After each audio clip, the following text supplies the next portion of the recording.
오늘 우리에게 주신 하나님의 말씀은 여호수아 1장 1절 말씀입니다.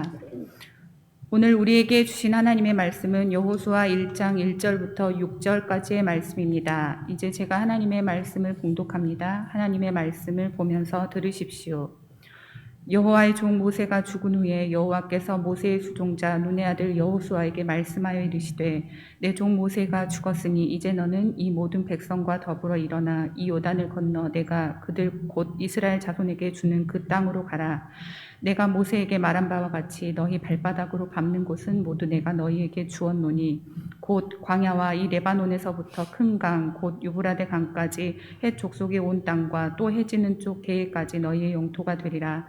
내 평생에 너를 능히 대적할 자가 없으리니 내가 모세와 함께 있었던 것 같이 너와 함께 있을 것임이니라. 내가 너를 떠나지 아니하며 버리지 아니하리니 강하고 담대하라. 너는 내가 그들의 조상에게 맹세하여 그들에게 주리라 한 땅을 이 백성에게 차지하게 하리라.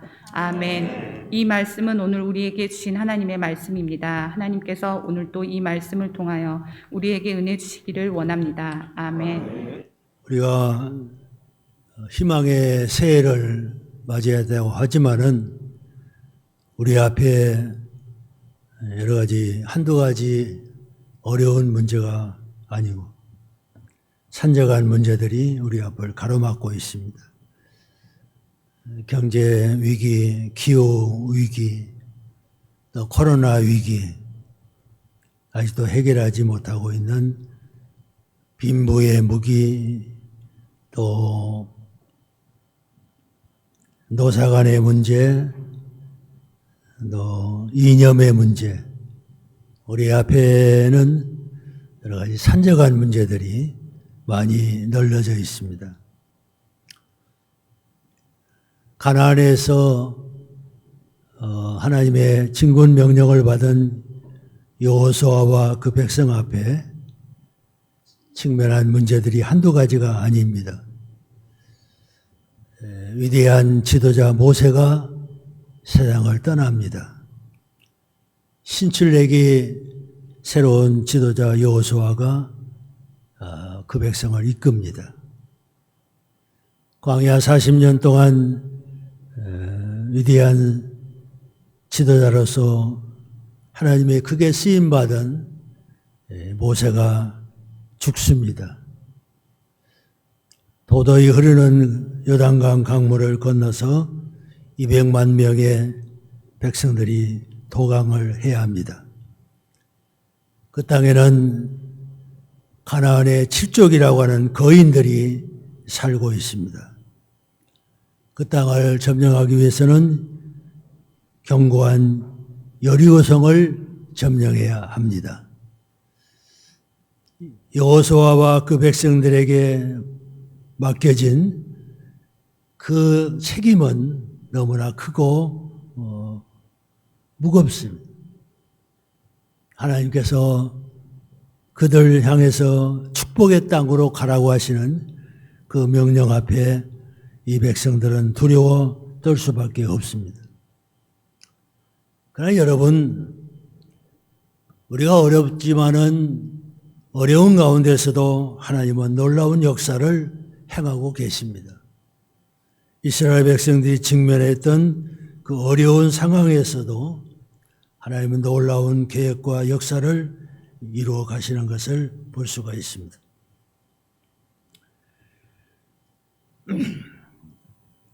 우리가 오늘 직면했던 여러 가지 어려운 문제들을 해결해 나갈,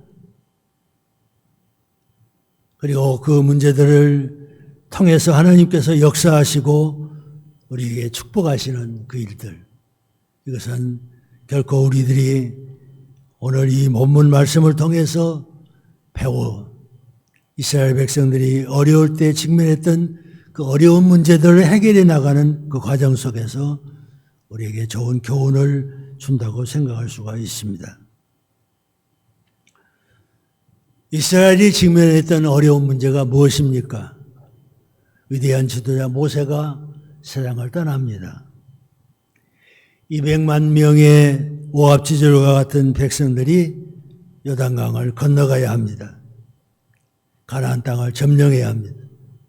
거기에는 적들이 살고 있습니다. 그리고 난공불락의 여리고성을 점령해야 합니다. 너무나 과제가 많습니다. 40년 동안을 자기들을 이끌고 인도해 한 하나님과 직통한 그 모세가 죽었습니다.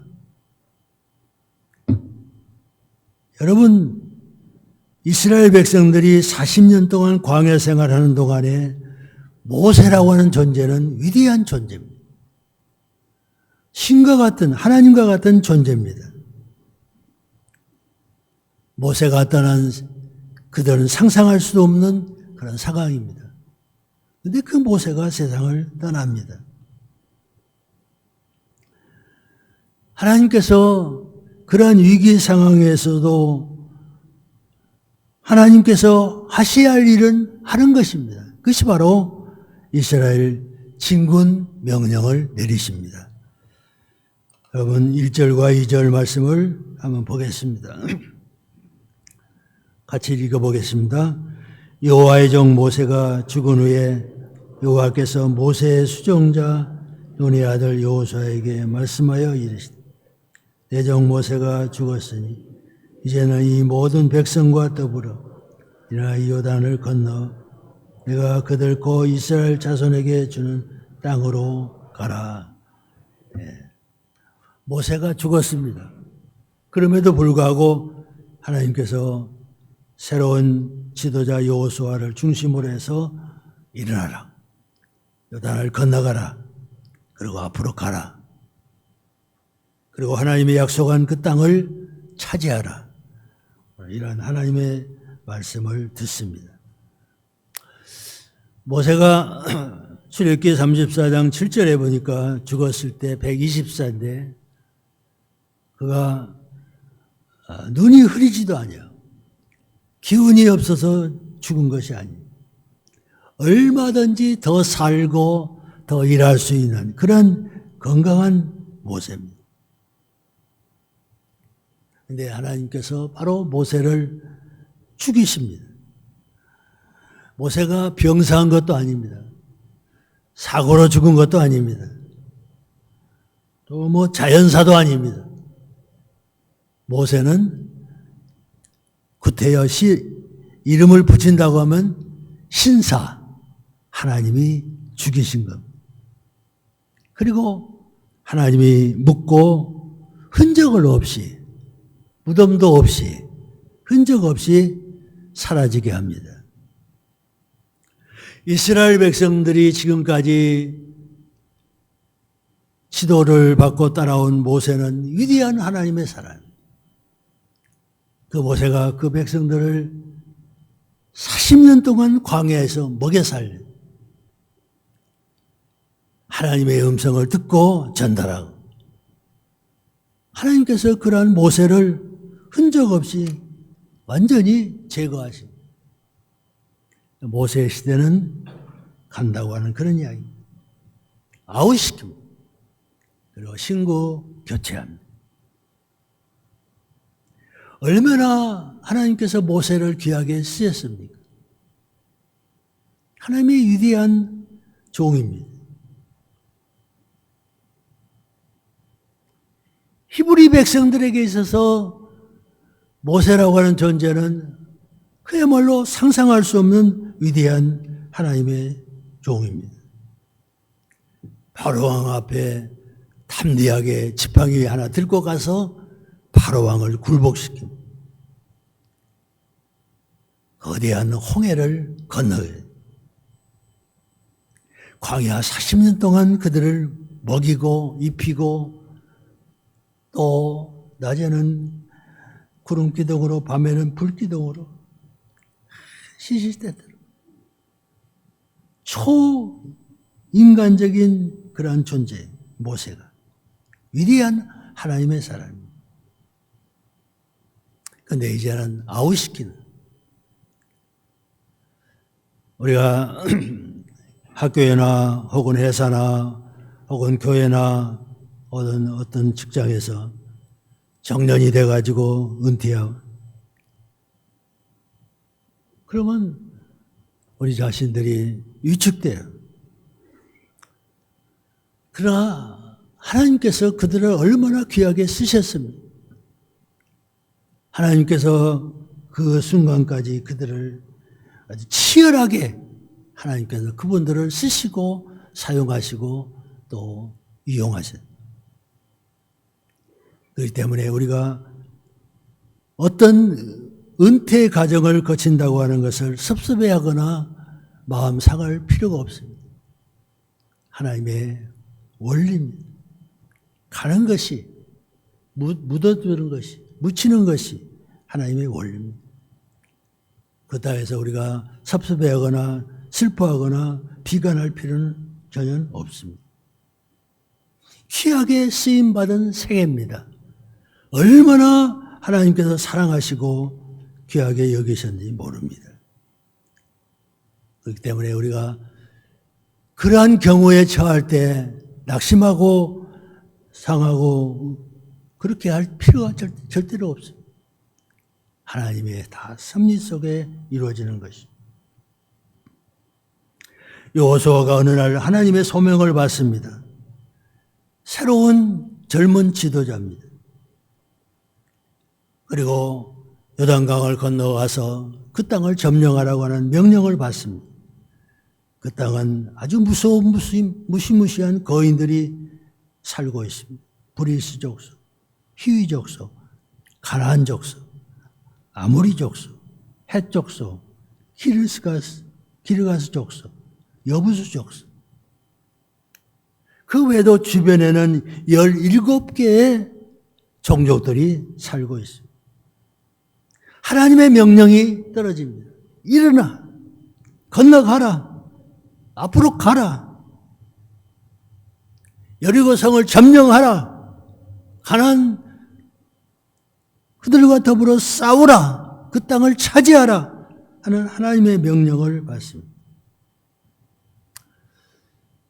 40년 동안 광야 생활한 이스라엘 백성들이 여기가 좋사오니 하고 주저앉을 만한 그런 상황이지만은 하나님 것을 용납하지 아니하십니다. 일어나라, 건너가라, 앞으로 가라, 점령하라, 싸우라 하나님의 명령이 떨어진 것입니다.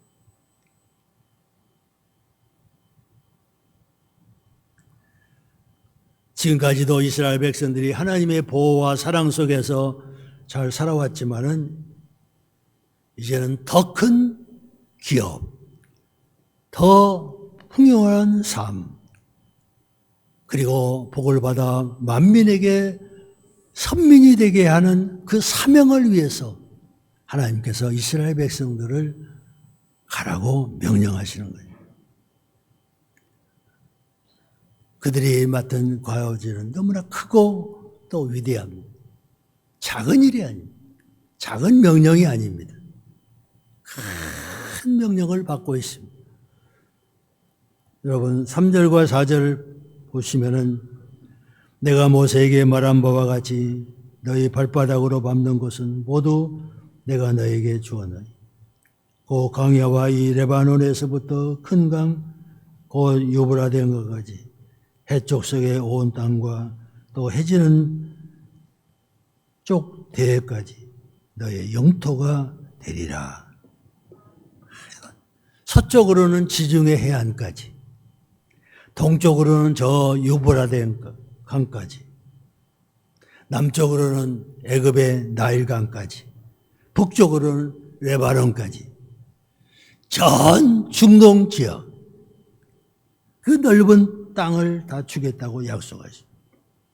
엄청난 부유한 하나님의 축복을 약속하십니다.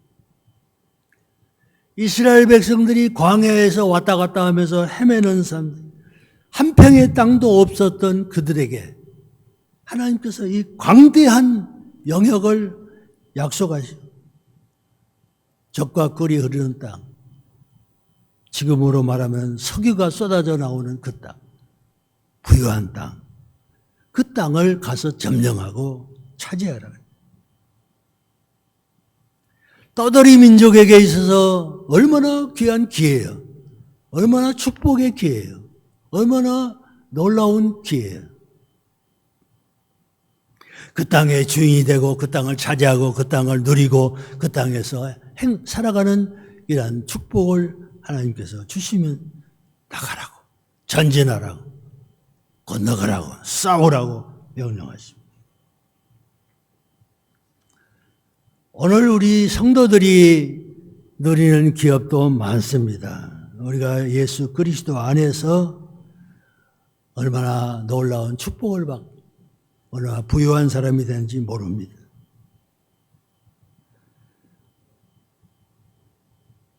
가나안 밖에 있는 이스라엘 사람들에게 하나님께서 이미 그 땅을, 그 기업을 주셨다고 주셨다고 과거형으로 말씀하고 있습니다. 이미 그 땅을 주셨다는 겁니다. 그리고 4절 말씀에 보면은 주실 것이라고 미래형으로 이야기하고 있습니다. 이것이 바로 성도의 삶이 받았고 또 받을 것이다.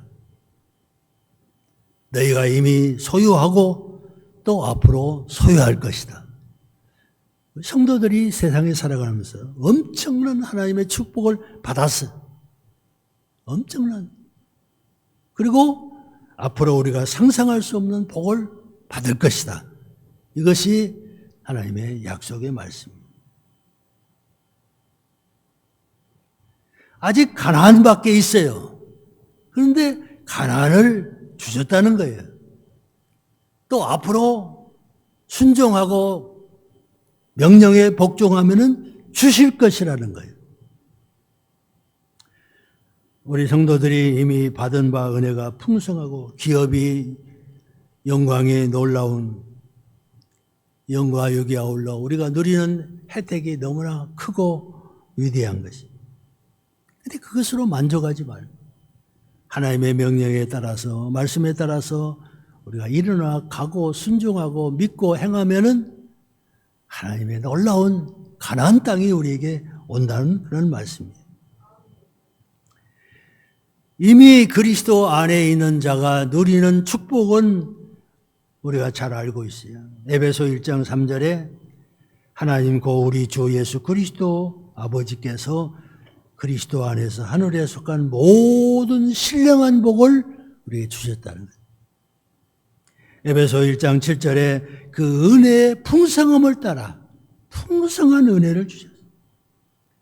에베소 1장 8절에 그가 모든 지혜와 총명을 우리에게 주셨다.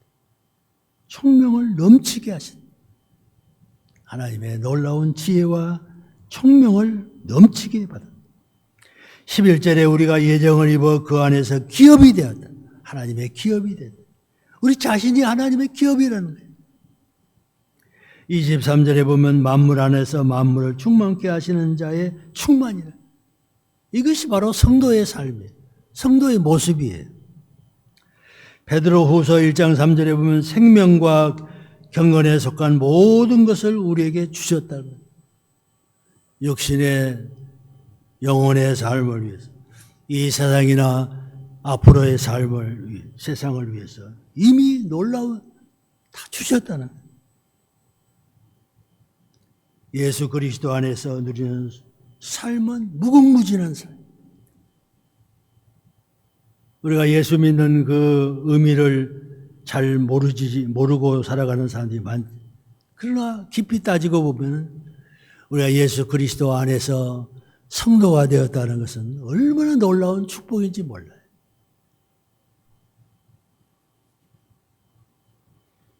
축복의 은행 계좌가 개설된 거야. 하나님께서 날마다 우리에게 입금해 주시는 거예요. 날마다 은혜를 입금해 주시는 거예요. 이것이 성도의 현재 누리는 삶이에요. 로마서 8장 16절 17절에 성령이 친히 우리 영과 더불어 우리가 하나님의 자녀인 것을 증언하시나니 자녀임은 또한 상속자요 곧 하나님의 상속자요 그리스도와 함께 상속자. 하나님의 자녀, 그리스도 안에 있으면 하나님의 자녀인데 하나님의 자녀는 상속자라는 거예요. 그냥 상속자가 아니라 예수 그리스도와 함께 상속자가 됐다. 놀라운 말씀이 아니에요. 이 말씀보다 더 귀한 말씀이 어디가 있어요? 우리 하나님의 자녀가 됐을 뿐 아니라 하나님의 상속자가 돼요. 예수 그리스도와 함께 공동 상속자가 돼요. 어떻게 우리가 이 놀라운 축복을 다 감당할 수가 있어요? 요한일서 4장 17절에 주께서 그러하심과 같이 우리도 이 세상에서 그러하니라. 주님과 같이 우리가 이 세상에서 그런 사람이라는 거예요. 동일한 은총을 주시고 동일한 기업을 주시고 동일한 소유를 주시고 동일한 상속을 주시고 이것이 성도의 현재 위치예요. 그리스도 안에서 누리는 성도의 삶이 이렇게 부요하고 풍성한, 근데 그것으로 만족하지 않아요. 지금도 살고 잘 살고 있지만은 가나안 땅에 들어가라는 거예요. 그 땅은 젖과 흐르는 땅이라는 거예요. 더 놀라운 기업을 주시겠다는 거예요. 그래서 하나님께서 가라고 명령하시는 거예요. 전진 명령을. 근데 그것은 쉬운 일이 아니에요. 어려운 일이에요. 그래서 5절, 6절 말씀해 보니까 주님이 우리를 격려해 주시고 아주 보장해 주세요. 약속해 주세요. 도와주시겠다는 거예요. 그렇게 하도록 우리를 도와주시겠다. 여러분 5절과 6절 한번 같이 읽어보겠습니다. 내 평생에 너를 능히 대적할 자가 없으리니 내가 모세와 함께 있었던 것 같이 너와 함께 있을 것입니다. 내가 너를 떠나지 아니하며 버리지 아니하리니 강하고 담대하라. 너는 내가 그들의 조상에게 맹세하여 그들에게 주리라 한 땅을 이 백성에게 차지하게 하리라. 아멘. 내 평생에 너를 대적할 자가 없어. 모세와 함께 했던 것처럼 내가 너와 함께 하리. 내가 너를 떠나지 아니하고 버리지 아니하리. 강하고 담대하라. 용기를 내라. 힘을 내라. 그 땅을 내가 차지하게 될 것이다. 하나님께서 오늘 우리에게 전진하거나 이 어려운 상황 속에서도 믿음을 지키고 하나님의 말씀을 따라서 순종하고 행하는 그 삶이 힘들고 어렵지만은 여러 가지 우리 여건이 주변 상황이 어렵지만은 여러분 우리가 오늘 신앙생활에 나가는데 얼마나 힘들어요. 여건이 형성이 잘 안 돼요. 신앙생활 인생 행로에서 뜻하지 아니하는 고난을 우리가 만나게 돼요. 장애물 앞에서 도도히 흐르는 요단강 같은 그런 위기에 직면하게 돼요. 난공불락의 여리고 성 앞에 우리가 주저앉게 돼요. 거인의 공포 속에 우리가 떨게 되고 사면초가 어려운 징역에 처해요. 그러니까 여러분 사도 바울이 뭐라고 말했습니까? 사방으로 우겨쌈을 당하여도 답답한 일을 당하여도 박해를 받고 거꾸로 트림을 당해도 나는 눌리지 아니하고 낙심하지 아니하고 버림바가 되지 아니하고 망하지 않는다고 그렇게 고백했어요. 바울의 말만 아닙니다. 그것이 바로 우리와 여러 성도님들의 말씀인 줄 믿습니다. 하나님께서 여호수아와 그 백성에게 함께 하시겠다고 하는 그 약속이 구체적으로 어떻게 실현됐냐? 여호수아 5장에 가서 보면은 거인들의 그 적대적인 땅, 거인 중에 거인들이 살고 있는 그 땅 여리고성을 점령할 때 큰 위기에 직면하게 됩니다. 무슨 말인가 하면은 성문이 굳게 닫혔고 그 성은 견고하고 그리고 이스라엘 백성들은 오합지졸 병사들이고 무기도 없고 새로 된 무기도 없고 군마도 없고 조직도 제대로 안 돼 있고 이 성을 점령해야만 가나안 땅을 점령할 수 있는데 여리고라고 하는 큰 거인을 만나요. 그런데 그 앞에 건물에 들어섰을 때 한 사람이 칼을 들고 그 앞에 서 있어요. 누구냐고, 당신 누구냐고 물으니까 여호와의 군대 대장이라고 그렇게 대답해요. 그러면서 뭐라고 말하는가 하면은 내가 무엇을 하리까 하고 물으니까 내 있는 곳은 거룩한 곳이니 내 신발을 벗어라 그래. 그 말은 하나님의 임재하신 땅이라는 거죠. 하나님이 여기 계시니까 내가 신을 벗어라. 돌연히 나타난 사람은 헛개비도 아니고 적장도 아니고 누구냐? 여호와의 군대 대장 예수 그리스도. 주님이 그 앞에 나타나시. 신앙의 전진에 나가는 우리들 앞에 이렇게 변장된 대장 예수 그리스도께서 나타나셔가지고 성도의 삶이 힘들고 사역이 힘들고 순종하는 믿음의 생활이 힘들고 성도의 싸움이 힘들고 그러지만은 주님께서 우리를 옆에서 앞에서 뒤에서 옆에서 위에서 아래에서 바깥에서 우리 안에서 같이 계시는 대장 예수님께서 우리를 격려하시고 명령하신 줄을 믿습니다. 우리가 여기에 순종해서 나갈 때 하나님 놀라운 역사와 축복의 역사가 전개될 줄을 믿습니다. 미국 인권 운동가였던 마틴 루터 킹 목사님이 1956년 어느 날 한밤에 집에서 협박 전화를 받았어요. 불길한 전화를 한두 번 받은 것은 아니지만은 그날 밤만은 아내와 자녀들이 잠자고 있는 그 밤에 협박 전화를 받고는 낙심이 됐어요.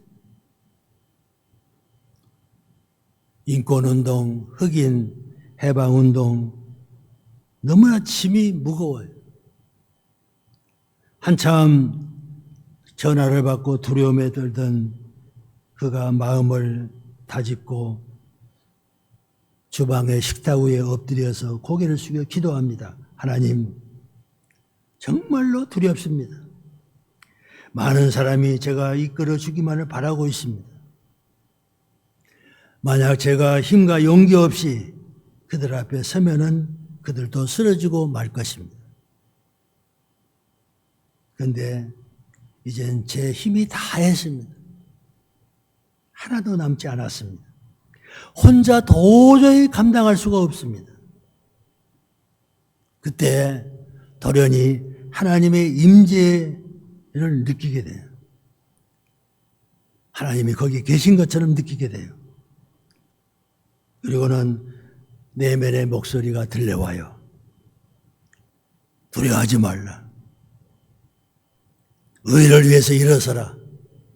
정의를 위해서 싸우라. 그러면 내가 영원히 너와 함께 하리라. 이런 음성을 듣게 돼요. 그는 그 후에 새 힘을 얻고 그리고 일어나서 인권운동 하다가 총알에 쓰러지고 맙니다. 미국에서 흑인 목사의 생일을 국경일로 정한 것은 마틴 루터 킹 목사의 외에는 없어요. 그만큼 그는 미국의 인권을 위해서 위대한 일을 한 하나님의 사람. 우리가 하나님의 명령을 받고 믿음 생활하고 순종하는 삶을 살고 증거하고 전도하고 봉사하는 이런 삶을 해나갈 때 힘들고 어려워요. 방해가 많아요. 장애물이 많아요. 어려움이 있어요. 그때 주님 뭐라고 말씀하십니까? 네 평생에 너를 대적할 자가 없을 것이고 내가 너와 함께 할 것이고 내가 너를 떠나지 아니할 것이고 버리지도 아니할 것이고 너와 함께 승리를 보장해 주시고 성공을 보장해 주시고 축복을 보장해 주시고 이런 은혜가 그날 한 해 동안 여러분의 삶 속에 그리고 성상교회 임하시기를 간절히 축원합니다. 걸어가신 하나님 아버지 새해를 허락하시고 두 번째 주일 하나님 앞에 나와 예배합니다. 오늘 우리 앞에 여러 가지 어려움이 직면해 있습니다. 국가적으로, 교회적으로, 개인적으로, 우리 사업으로 여러 가지 어려움이 많습니다. 그럼에도 불구하고 하나님의 놀라운 약속이 있습니다. 우리가 주님을 믿고 순종하고 말씀으로 행할 때 하나님 우리와 함께 하신다고 놀라운 약속을 하시고 그 축복은 엄청난 하나님의 은혜로 우리에게 돌아온다는 것을 말씀해 주십니다. 감사하고 감사합니다. 이런 은혜를 받고 전진해 나가는 금년 한 해 동안 우리 성도들 성상교회의 놀라운 축복의 역사가 임하게 하여 주옵소서. 예수님 이름으로 기도합나이다. 아멘.